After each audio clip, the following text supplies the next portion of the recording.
আজকে যদি আমি বিজেপির মুখপাত্র হতাম, আমি তো আপনাদের ক্যামেরার সামনে আসতাম না, লজ্জায় মুখ লোকাতাম। আজকে যে জায়গায় খগেন মুর্মু আর শঙ্কর ঘোষ জুতো পেটা খেয়েছে, সেখানে বিধায়ক বিজেপি, সাংসদ বিজেপি, 5 বছর ধরে মানুষের কাছে যায়নি। খগেন মুর্মু যখন প্রচার করত, পুরুষ থেকে মহিলা থেকে কাউকে বাদ দেয়নি, টেনে টেনে গালে চুমু দিত। এটা তো ফ্যাক্ট, আপনাদের কাছে আছে এগুলো। তারপরে এখন জুতো পেটা করছে মানুষ কেন? কারণ 5 বছর তাদের দেখা যায়নি। আর এত বড় প্রাকৃতিক দুর্যোগ হওয়ার পর, যেখানে মানুষের বাড়ি ভেসে গেছে, জমি ভেসে গেছে, তাদের পরিবারের লোককে খুঁজে পাচ্ছে না, ভেসে গেছে, মরে গেছে, সেখানে 20টা গাড়ি নিয়ে গিয়ে ফটোশ্যুট করছে পুলিশকে না জানিয়ে। কি ভেবেছে বিরাট বড় বাহুবলী দিয়েছে তো মানুষ আচ্ছা করে বুঝিয়ে কে বাহুবলী কে কি।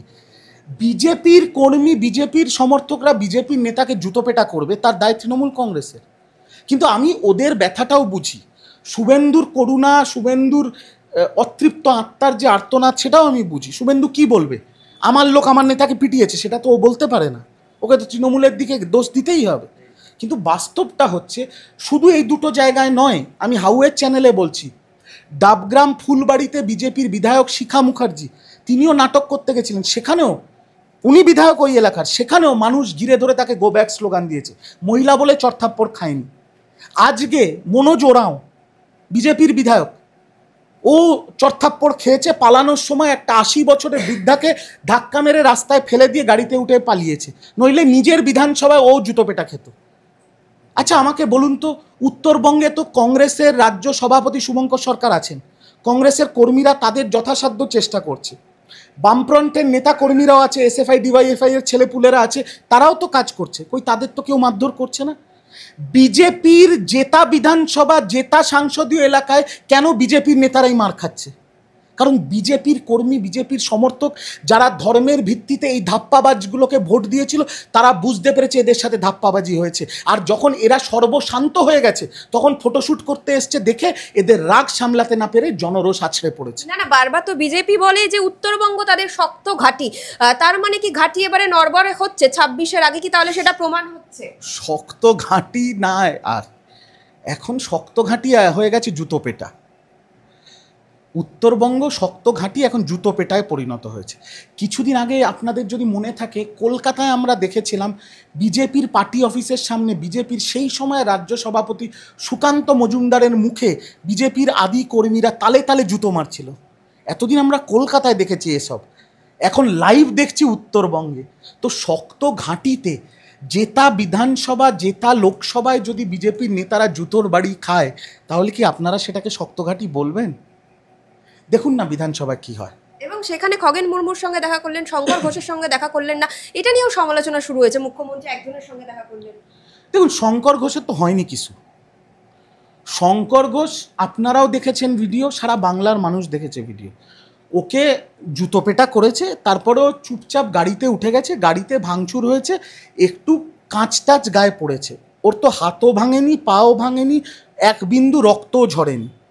কিন্তু শুভেন্দু যখন দেখা করতে গেছিল, তখন একটা ফলস কাস্ট হাতে লাগিয়ে নাটক করছিল ফটোশ্যুট করার জন্য। এরা তো ফটোজীবী দল, তো ফটোশ্যুট করার জন্য। তো শঙ্করের সাথে কেন দেখা করতে হবে মুখ্যমন্ত্রী? খগেন বাবুর একটা আঘাত লেগেছে, রক্তক্ষয় হয়েছে, এখানে হয়তো একটা হাড়টারেও ভেঙেছে, চিড় হয়েছে, আমি জানি না, হতেও পারে। এই জন্যেই তো মমতা ব্যানার্জি নামে মমতা আছে, এই জন্যেই তাকে বঙ্গজননী বলা হয়। সৌজন্যের রাজনীতিতে একজন বিরোধী সাংসদ আহত হয়েছেন, তাকে মুখ্যমন্ত্রী দেখা করতে গেছেন, তার স্ত্রীর সাথে কথা বলেছেন, তার সন্তানের সাথে কথা বলেছেন, তার সব রিপোর্ট দেখেছেন, তিনি নিজে বেরিয়ে এসে বলেছেন উনি এখন ভালো আছেন, সুস্থ আছেন, সব রকম সহযোগিতা তিনি করবেন সেই আশ্বাস দিয়ে এসছেন। এবং তার পরিবার সবার সাথে কথা বলে যা দরকার সেটা করবেন তিনি বলেছেন। তো হয়ে গেছে, হয়ে গেছে। যা বিজেপি যে নোংরামি করার চেষ্টা করছিল সেটা তো শেষ হয়ে গেছে। এবং দাদা, বিরোধীরা যেটা বলছে যে বেআইনিভাবে গাছ কাটা হচ্ছে, প্রাকৃতিক ভারসাম্য নষ্ট হচ্ছে, সেইগুলোকে কোথাও গিয়ে পেছনে রেখে মুখ্যমন্ত্রী বারংবার অন্য তত্ত্ব তুলে ধরছেন, এইগুলোকে তুলে ধরছেন না। এই যে র মেটেরিয়ালস নদীর পাশ থেকে তুলে নেওয়া হচ্ছে, তাদের নদীর নাব্যতা নষ্ট হচ্ছে, নানান রকম কথা বলছেন তারা। কিছুদিন আগে উত্তরাখণ্ডে হয়েছিল না দিদি, একই প্রাকৃতিক দুর্যোগ হয়েছিল তো, একই প্রাকৃতিক দুর্যোগ। প্রায়, আমি যদি খুব ভুল না করি, প্রায় 50-এর কাছাকাছি মানুষ মারা গেছিল উত্তরাখণ্ডে। উত্তরাখণ্ডে কোন শাসক দল আছে বলুন?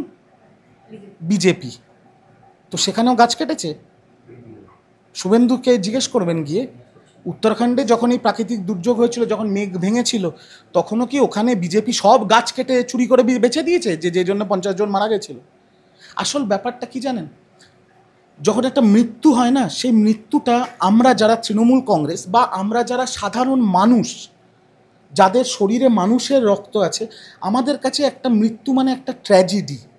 আর বিজেপি যাদের শরীরে মানুষের রক্ত নেই, কিন্তু আমি এদের আবার জানোয়ারও বলবো না, কারণ বেকার বেকার দেখুন আমি জানোয়ারদের অপমান করতে চাই না, তাদের কাছে মৃত্যুটা হচ্ছে একটা স্ট্র্যাটেজি।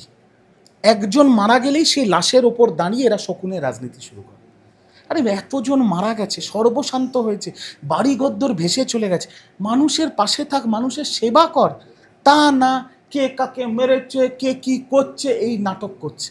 অদ্ভুত নির্লজ্জ বেহায়া একটা দল।